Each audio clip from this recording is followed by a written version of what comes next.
Olá, boa tarde, tudo bem com vocês? Professora Janete, da Rede Municipal de Educação. Hoje nós vamos dar prosseguimento na aula anterior. Trabalharemos novamente os verbos. Tempo simples do indicativo 2. Vamos lá?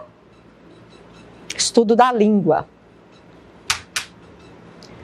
O modo, ele indica como o enunciador pretende que o processo verbal que ele enuncia seja percebido pelo interlocutor ou leitor.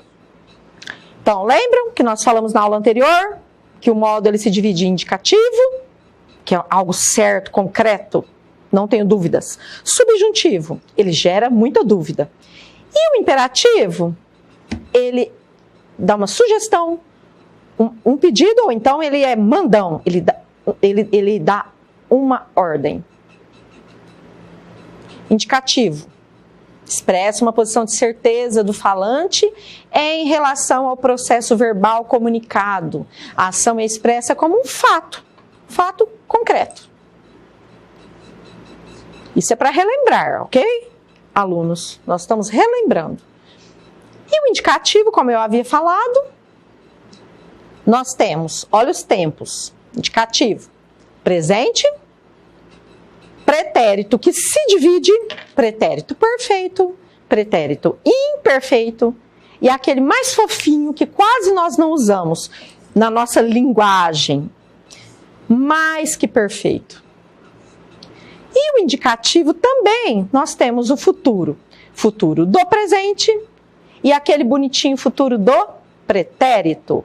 Então, nós temos aí alguns tempos verbais.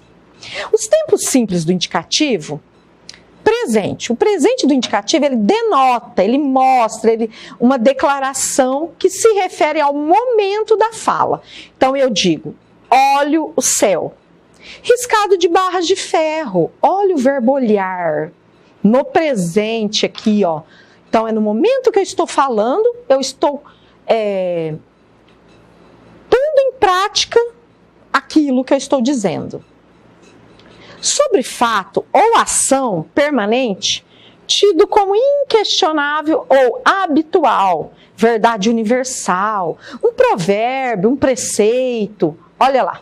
No edifício Cairo, cada andar corresponde a um apartamento. Essa frase, essa oração, ela é até lá daquele texto que nós, há 2 aulas anteriores, vocês leram, eu li com vocês aqui. Lembram? Perdão. No edifício Cairo, cada andar corresponde. Olha o verbo corresponder. Ok? Um fato concreto aqui no presente. Brasília é a capital do Brasil. É uma verdade universal. Quem não se enfeita, por si se rejeita. Um provérbio, olha o verbo aí. Na oração anterior, Brasília é a capital do Brasil, nós temos o é, que é o verbo ser.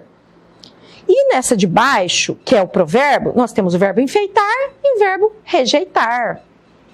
O exemplo é sempre mais eficaz do que o preceito. Olha novamente o verbo é, que é o verbo ser. Sobre fato próximo e certo, valor de futuro. Na próxima semana começam os jogos de inverno. Olha o verbo começar aí, mas nós já estamos com um olhar no futuro. Sobre fatos passados, narrados como se estivessem acontecendo no momento da fala, para adquirir vivacidade e realce, dar uma ênfase. Tempo conhecido como presente histórico.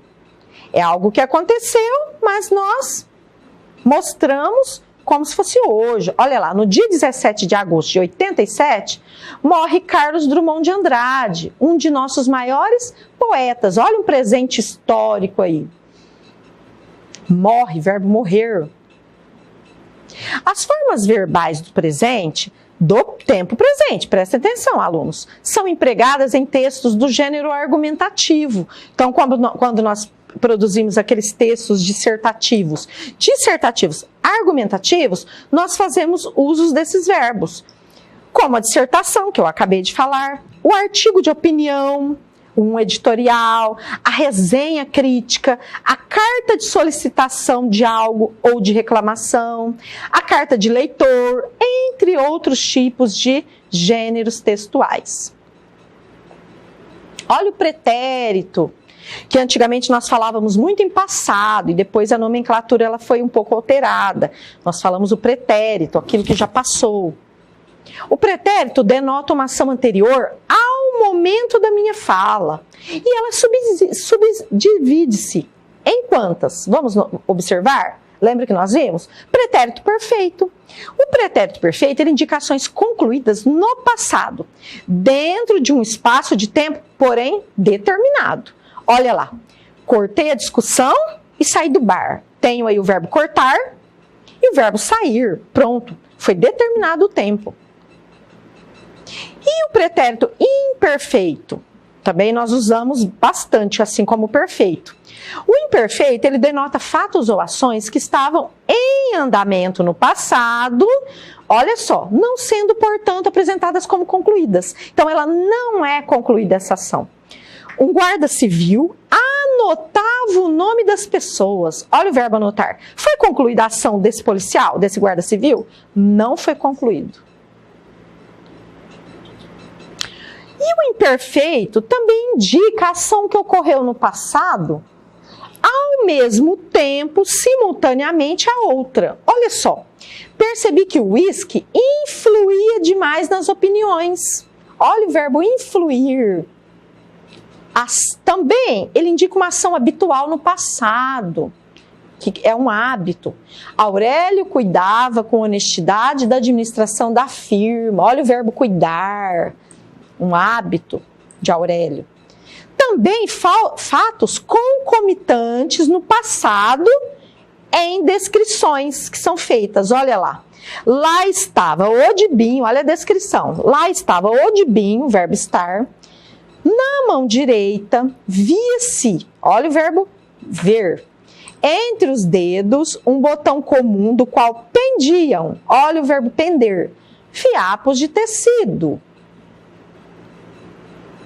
O pretérito imperfeito, ele é usado também no lugar de outros tempos, como nos casos seguintes.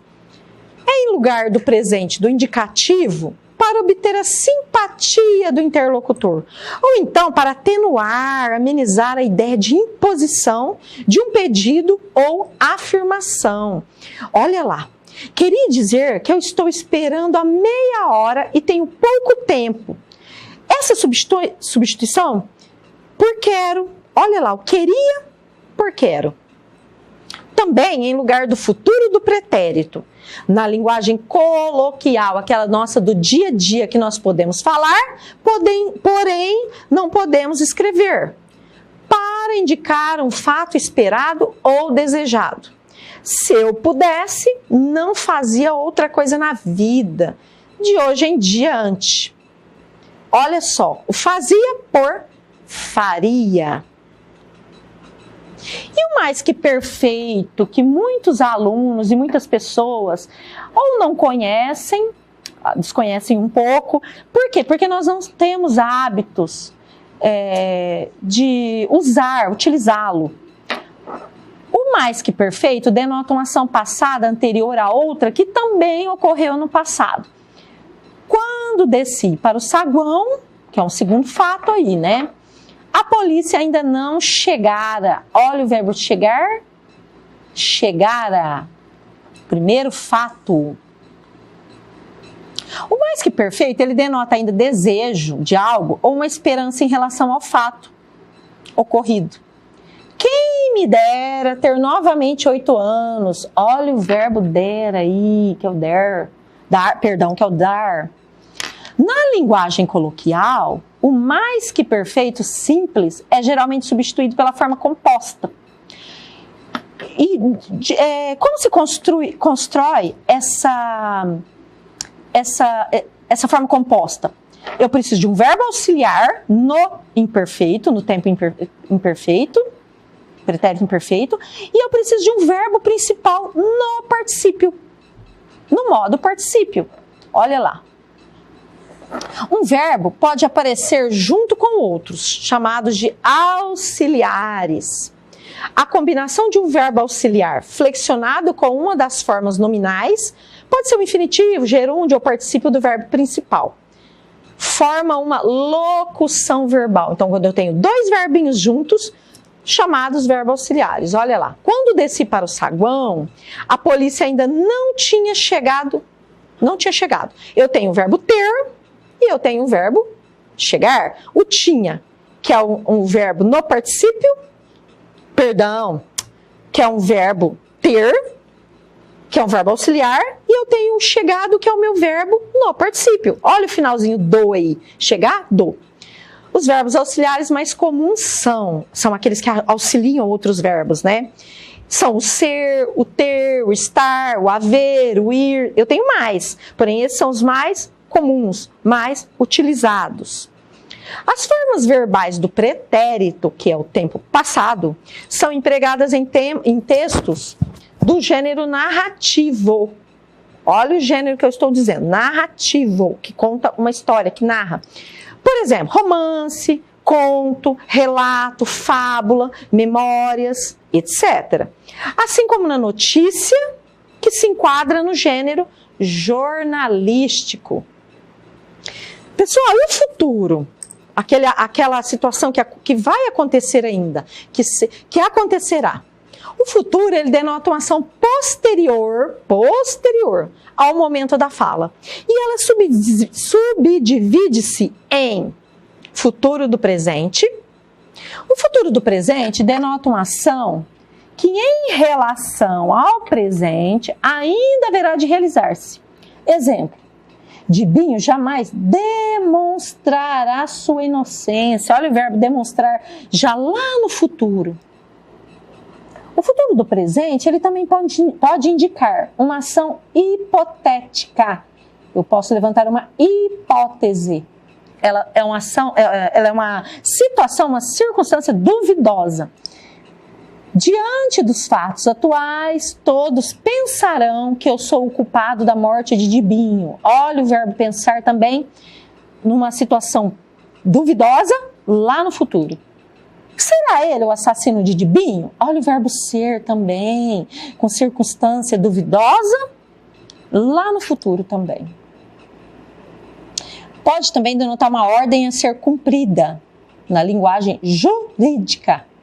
Os aluguéis vencerão no 5º dia útil de cada mês, sendo que, pagos em atraso, sofrerão o acréscimo dos juros previstos em lei. Eu tenho aí o verbo vencer e eu tenho sofrer. Ambos da segunda conjugação por serem terminados em er. Olha só, lançados no futuro, numa linguagem jurídica.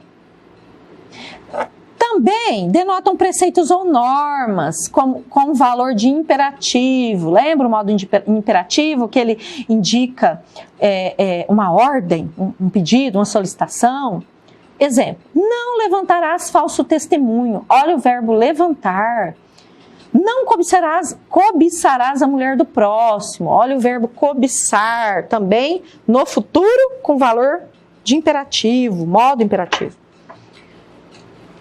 Na linguagem coloquial, o futuro do presente simples é geralmente substituído por locuções formadas com o presente do indicativo do verbo ir mais o infinitivo do verbo principal. Parece complexo, mas não é. Muito sussa, muito sossegado. Olha lá. Vou entrar numa confeitaria e vou telefonar para a mamãe. Vou entrar. Olha o meu... Aqui eu tenho uma locução verbal, porque eu tenho dois verbos. Olha o verbo ir e eu tenho o infinitivo do verbo entrar. Primeira conjugação, olha o ar. E o telefonar, vou telefonar. Verbo ir, mais também o infinitivo do verbo telefonar. Ninguém sabe quando o mundo vai acabar. Verbo ir, vai, no caso, e o acabar, que é o infinitivo.